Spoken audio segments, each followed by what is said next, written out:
বাইবেলে একটা ঘটনা লেখা আছে যেখানে ঈশ্বর তার দাস আব্রাহামের কাছে প্রতিজ্ঞা করেছিলেন যে তোমাকে আমি একটা পুত্র সন্তান দেব। যখন আব্রাহামের কাছে প্রতিজ্ঞা করেছিলেন তখন আব্রাহামের স্ত্রী আড়াল থেকে অন্তরে হেসেছিলেন।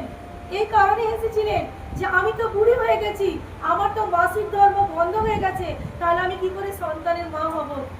কিন্তু ঈশ্বর অন্তর্যামী, ঈশ্বর ওনার অন্তরের কথাকে শুনেছেন।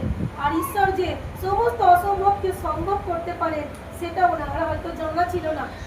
কিন্তু ঈশ্বর আব্রাহামকে প্রতিজ্ঞা করেছিলেন তোমাকে আমি একটা পুত্র সন্তান দেব।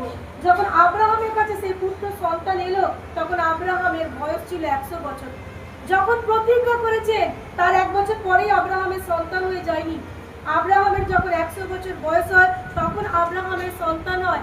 এর মাঝখানে একটা অনেক বড় সময় যায়, সেই সময়টা হলো 24 থেকে 25 বছর।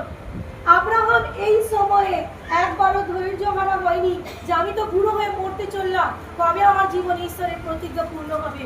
আব্রাহাম স্থির ছিলেন আর আব্রাহাম সাহসের সাথে ঈশ্বরের প্রতি এগিয়ে যাচ্ছিলেন। ঈশ্বরের প্রতিজ্ঞাতে আব্রাহাম স্থির থাকার কারণে যখন আব্রাহামের বয়স 100 বছর হলো তখন আব্রাহামের কাছে সেই প্রতিজ্ঞাটা এলো, অর্থাৎ প্রতিজ্ঞার সন্তান যা ঈশ্বর দেবেন বলে প্রতিজ্ঞা করেছেন।